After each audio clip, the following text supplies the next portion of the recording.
Good afternoon and welcome to the News Roundup for Monday, December 1st, 2025. It's a brand new month. I'm Bill Thomas, and here's what's happening right now. President Trump meeting with top security officials at the White House to determine the next critical step in our nation's growing conflict with Venezuela. Border Czar Tom Homan attacking the Biden administration and accusing them of orchestrating the biggest security failure in the history of our country. And the unholy partnership between Beijing and Moscow reaching new heights as breaking evidence now shows the military-industrial complex between China and Russia, becoming increasingly intertwined. Also, alleged murderer Luigi Mangione desperately fighting to ban crucial evidence from his upcoming trial for the killing of a prominent healthcare executive. All this and a bunch more, it's coming up right now on the Big Roundup. We have a great deal to get to today, and we begin with this. President Trump and his War Council hold a critical private gathering in the Oval Office to discuss, plan, and outline their next pivotal moves concerning the rapidly escalating situation with Venezuela, and here's what's happening. Among the key security officials attending the powwow, Secretary of War Pete Hegseth, also Secretary of State Marco Rubio, and the chairman of the Joint Chiefs of Staff. The entire group reportedly weighing the remaining military and diplomatic options at their disposal. Now, the high-level meeting comes as the president continues to ratchet up extreme pressure on Venezuela's dictator, Nicolas Maduro, with an eye on getting the Venezuelan leader to resign from his position and leave the country in order to avoid potential conflict between our two nations. According to reports, 47 recently spoke to Maduro personally and guaranteed that both he and his family would be granted safe passage if they were to depart Venezuela immediately. However, that deal reportedly fell apart when the Venezuelan strongman issued a laundry list of demands in return, including both postponing his departure and maintaining control of the army every step of the way. That's not exactly a laundry list. It's kind of a dream list. In the meantime, Trump is tightening the screws on the Maduro regime by greatly expanding the U.S. military presence in the Caribbean, declaring that Venezuela's airspace is entirely closed and off limits to all, and suggesting that ground operations against alleged drug traffickers who are operating on Venezuelan turf could begin at any moment. If it walks, talks, and sounds like war, then be very careful because it might be war. So hunker down. Final thought, and this is the News Roundup Lowdown. If we all understand the White House narrative correctly, Venezuela's leader, Nicolas Maduro, is a key figure in his country's drug trafficking racket. Tons of deadly poisons from his country are coming here into the U.S., and his toxins are destroying lives and entire communities. This has been an ongoing crisis for decades, and it's become exponentially worse in recent years. So, those responsible for an enormous amount of drug trafficking from Team Maduro have been using boats, airplanes, and more in furtherance of their business, and they're padding their bank accounts with an obscene amount of cash. Today, somebody has to be the grown-up in the room and put the fix in, and that's exactly what the Trump administration is doing right now. Our estimation, 47 and his team have done more to put an end to Venezuela's murderous activities than any administration in recent history. Now, for those who would condemn the president, the Secretary of War, and others for being proactive and protecting the country, take this in. Our pals at the CDC, they tell us there were over 105,000 drug overdose fatalities here in the U.S. in 2023. And to illustrate how critical that is, just over 58,000 American servicemen died in the Vietnam War. This is a war that's every bit as meaningful and impactful as many other wars, and President Donald Trump is hard at work right now protecting American lives, our cities, big and small, and safeguarding our country against what some would consider a terrorist drug lord. Now, Producer David, this has been going on for far too long. Thanks for joining us, by the way, and you've got to have a take on all this. What are you thinking? Well, Bill, Maduro is a thug and a drug dealer. He's been oppressing his people for far, far too long. He's overstayed his welcome, and the Venezuelan people, they're going to be much better off when he's gone. Yeah, they deserve better. Also, each and every one of us right here, we are part owner of the U.S., And to stand idly by while the leader of another country kills our friends, our family, our coworkers, our neighbors, and all the rest is absolutely abhorrent. Also, just so you know, if you have any thoughts or comments on this particular story or any of the stories we share with you here on the Big Roundup, drop us a note. We're always available 24/7. newsroundupwithbill at gmail.com. We respond to each and every email that comes on down the line. And changing things up just a bit now, turning our attention to a bit of the fallout from last week's deadly ambush against a pair of National Guard troops in our nation's capital by an Afghan national, which left one soldier dead and another in the hospital right now fighting for their life. Border Czar Tom Homan now weighing in on the situation and claiming that the vetting process under the Biden administration, which allowed that Afghan national to enter our country in the first place, that's without a doubt the biggest national security failure in the history of the U.S. And those are his words. In case you're not aware, when our country withdrew from Afghanistan, that was 2021, the Biden administration began a program to resettle thousands of Afghan nationals here in the U.S., many of whom worked alongside American troops during our 2-decade-long war. Homan says that because a number of third world countries, they don't have modern systems like we do, when a large number of those people applied for asylum, they actually arrived with no type of identification at all, not a single document. Goes on to point out that with the Taliban in charge once again, it then became nearly impossible for us to tell the good guys from the bad guys. So, the suspected shooter in the recent attack entered our country through that program, along with nearly 200,000 other Afghan nationals. Also, the Trump administration says they've now halted all pending asylum decisions until they can get the situation under control and guarantee that every alien is properly vetted and screened to the maximum possible degree. Final thought, deep stuff here. This is the News Roundup Lowdown. Now, former President Joe Biden and his co-conspirator, that one, Kamala Harris, that's a gift that just keeps on giving. Now, during the Biden administration, then Vice President Kamala Harris, she was assigned the lofty role of border czar. And as we all know by now, Harris, under the alert and ever watchful eye of the boss, we call him Cogent Joe, CJ, handed over the keys to the kingdom to literally millions and millions of illegal immigrants. Perhaps in her estimation, vetting people coming here into the U.S. is time-consuming, not cost-effective, and requires too many of those goofy and complicated government forms to fill out, sometimes in triplicate. Yeah, I get it. I'm not a big fan of paperwork either. On the other hand, the more people that Cackling Kamala lets in, no questions asked, the larger her and JB's potential voter base could become, thereby increasing their chance of winning the White House. However, as we all know by now, that strategy, epic fail, and her efforts netted her and the boss absolutely nothing. So this is the bottom line. The Constitution addresses border protection through Article 4, Section 4. It guarantees the federal government will protect states against invasion. Pretty clear, black and white. And that's kind of a polite and roundabout way of saying that the former administration, if you think about it, they've kind of got blood on their hands.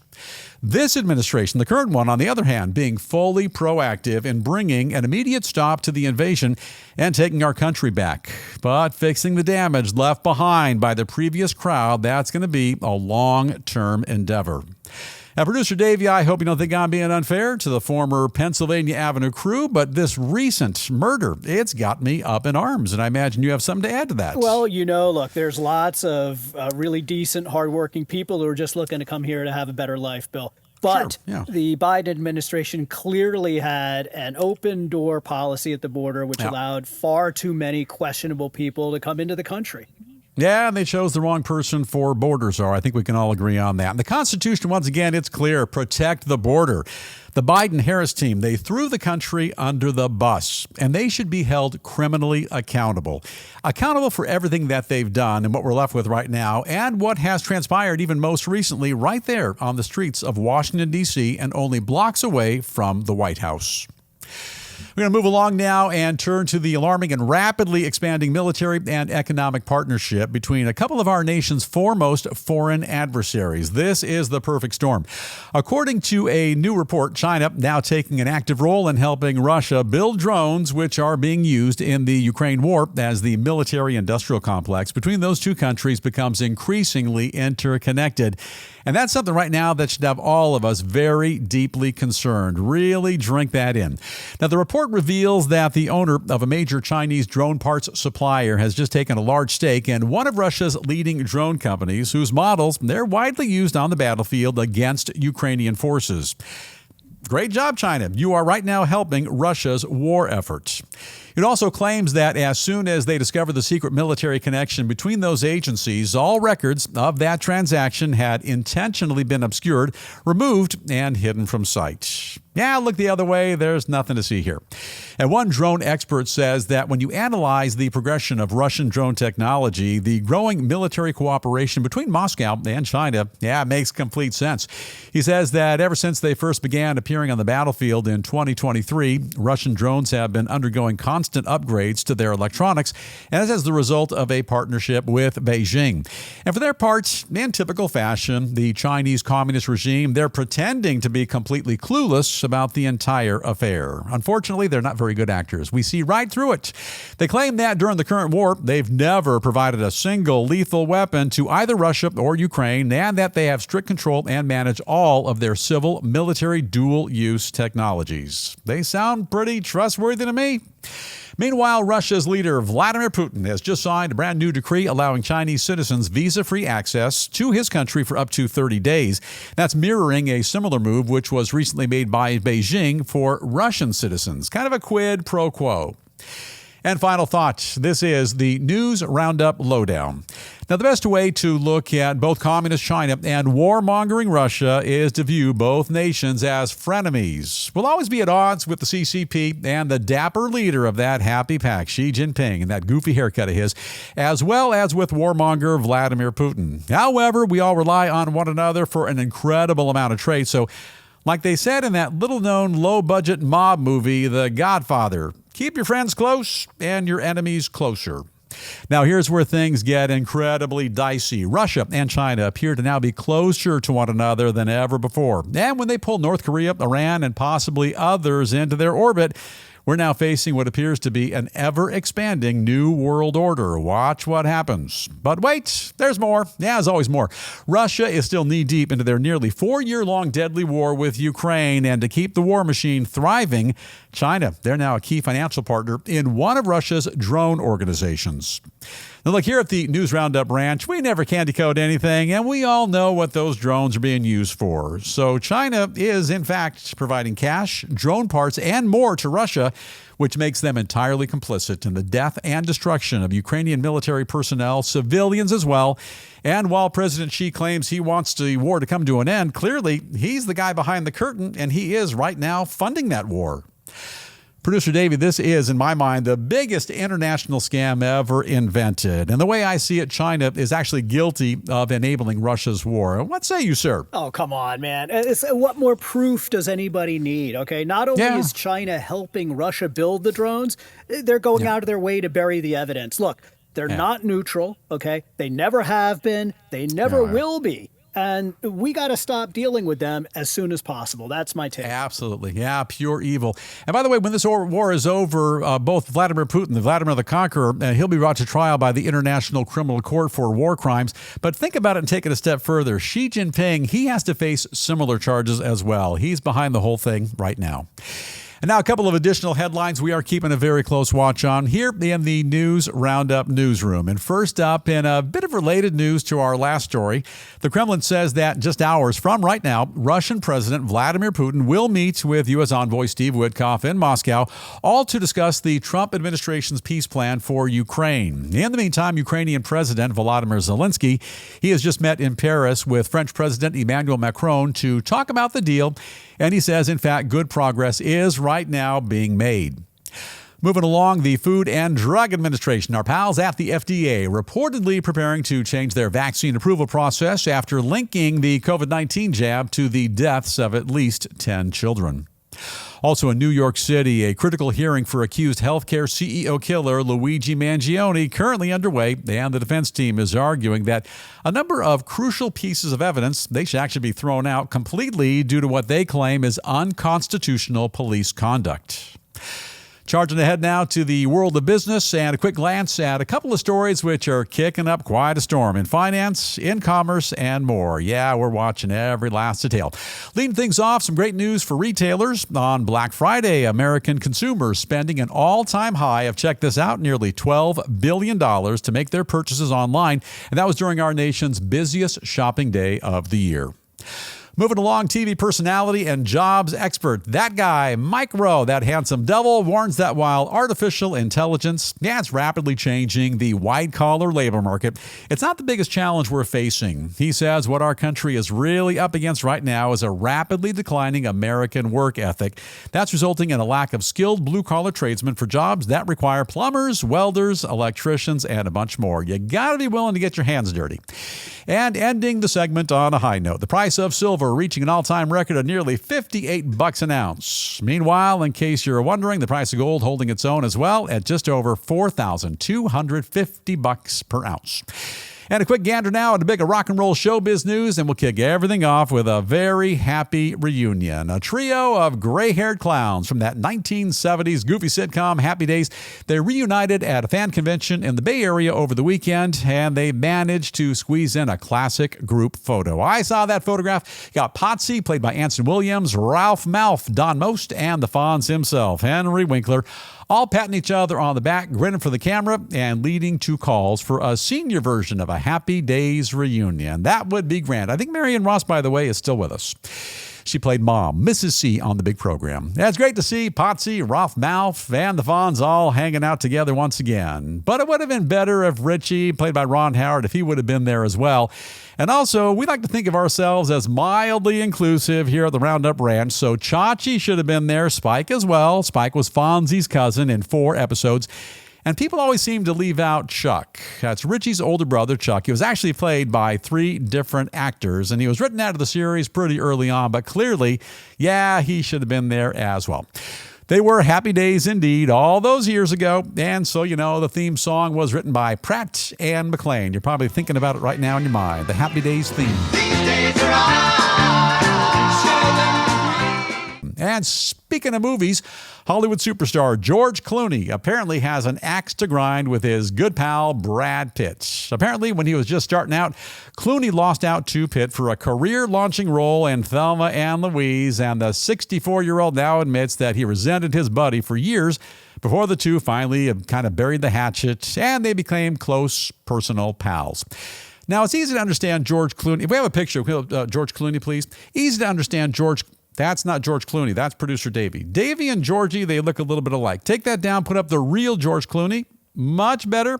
Easy to understand George Clooney's resentment toward Brad Pitt. Because young Bradley got the movie, tons of other big breaks as well, and even had some big-time Hollywood romances with Jennifer Aniston, Angelina Jolie, and a bunch of others. You know, Mr. Pitt is a household name, a fine actor as well, and around town they say he's a pretty stand-up guy, cruising around town on that goofy motorcycle of his.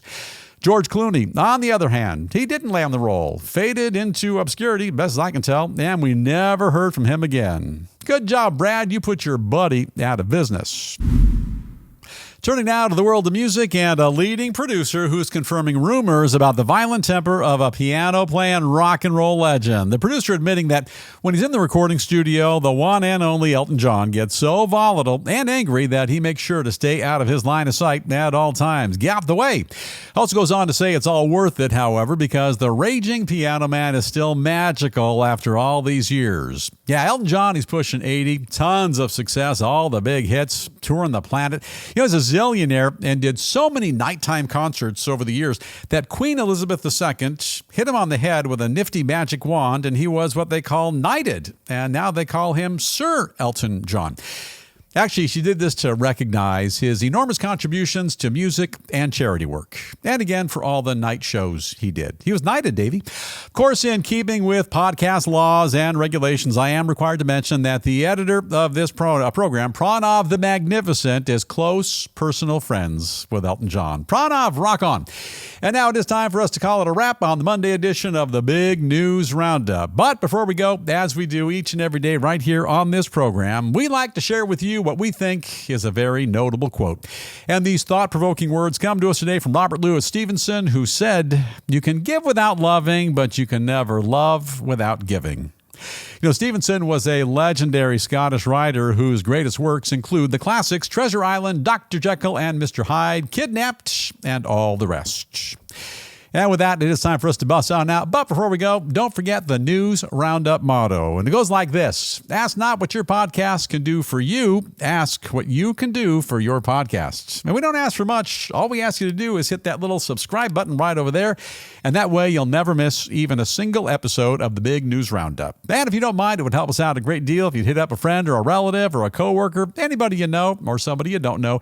Ask them to subscribe to the channel as well. It helps us out a great bit. It looks like our time, it's officially up. So have an awesome day today. Please stay safe. As we always say, let's continue to watch out for one another.